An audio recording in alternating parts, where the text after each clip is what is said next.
Olá! Hoje a gente vai mergulhar na história de uma figura que foi, assim, peça-chave e talvez pouco celebrada na história do fitness aqui no Brasil, Adriana Cavalheiro.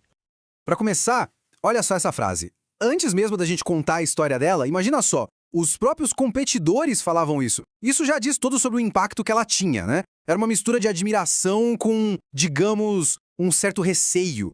E toda essa análise de hoje vem do trabalho da Marinês Pereira no livro dela O Legado dos Titãs. O mais fascinante é que essa história é contada pelos olhos da Marinês, que um dia foi rival da Adriana. É uma perspectiva única, sabe? De quem competia contra e depois passou a admirar.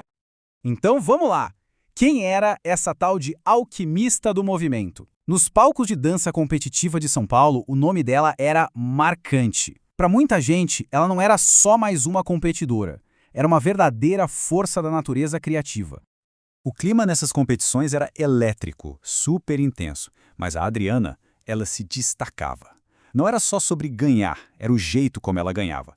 As coreografias dela eram mais do que passos de dança, era uma explosão de inovação, uma energia que simplesmente contagiava todo mundo. E isso, claro, levanta uma pergunta. De onde vinha tanta criatividade? Para entender a artista, a gente precisa entender de onde ela veio. Então, vamos voltar um pouquinho no tempo para conhecer a filha da alquimista. E aqui está a raiz de tudo. A mãe dela, a Francisca, era a verdadeira alquimista original.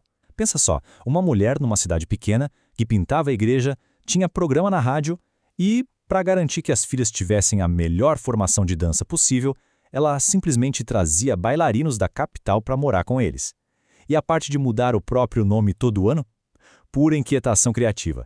Foi ela que ensinou a Adriana a transformar o comum em algo extraordinário.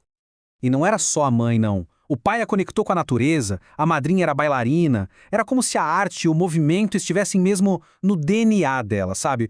Um destino que já estava traçado desde o comecinho. Com essa bagagem toda, a Adriana chega em São Paulo pronta para deixar a sua marca. Agora a gente avança para a vida profissional dela, quando ela começou a moldar a indústria do fitness do jeito que a gente conhece hoje. A jornada profissional dela foi uma sequência de reinvenções. Tudo começou lá em 83, com a primeira academia. Mas foi uma descoberta bem inesperada em 94 que mudou o jogo de vez, levando à criação do Aerojump e, finalmente, a vida que ela leva hoje em Balneário Camboriú. E o pensamento inovador dela aparecia de jeitos incríveis. Imagina a cena. A equipe dela entra no palco, todo mundo de preto, aí, de repente, num giro, o figurino se transforma, revelando um lado super colorido. Não era só uma coreografia, era um espetáculo. Esse golpe de gênio nem deu a eles um vice-campeonato brasileiro e só consolidou a fama dela. E isso nos leva a um momento que foi um divisor de águas. Muitas vezes, as maiores revoluções começam com uma ideia simples, um estalo, um momento de inspiração. Para Adriana, esse momento aconteceu num lugar bem inusitado. Las Vegas, 1994. Ela está dentro de um supermercado e vê um mini trampolim. Para a maioria das pessoas, aquilo seria só um brinquedo. Para Adriana, foi uma revelação. Ela enxergou o potencial e teve a visão de transformar aquele equipamento simples na semente de uma revolução no fitness brasileiro. Mas o lance é que ela não queria só trazer um produto, ela queria construir um ecossistema inteiro. A visão de trazer o trampolim foi só o começo.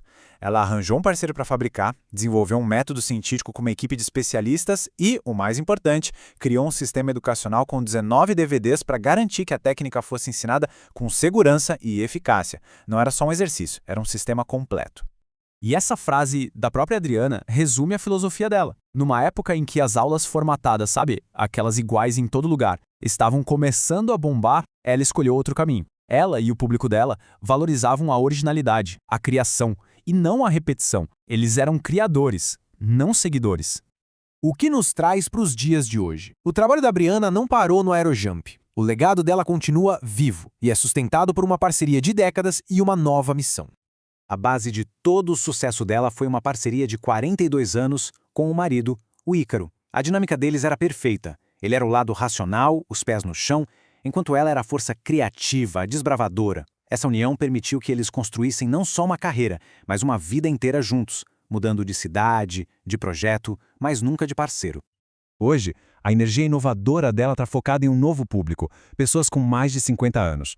Ela se especializou em treinar essa faixa etária, desafiando aquela ideia de que envelhecer significa se limitar, e adaptando o movimento para todas as fases da vida. E tem mais uma parte fascinante nessa história toda: a preservação. No sótão da casa dela, existe um arquivo físico, um verdadeiro tesouro analógico, com caixas e fitas de vídeo que contam não só a história dela, mas a história de uma geração inteira de pioneiros do fitness, a geração pré-digital. Esse arquivo todo alimenta um sonho ainda maior, a criação de um museu da ginástica.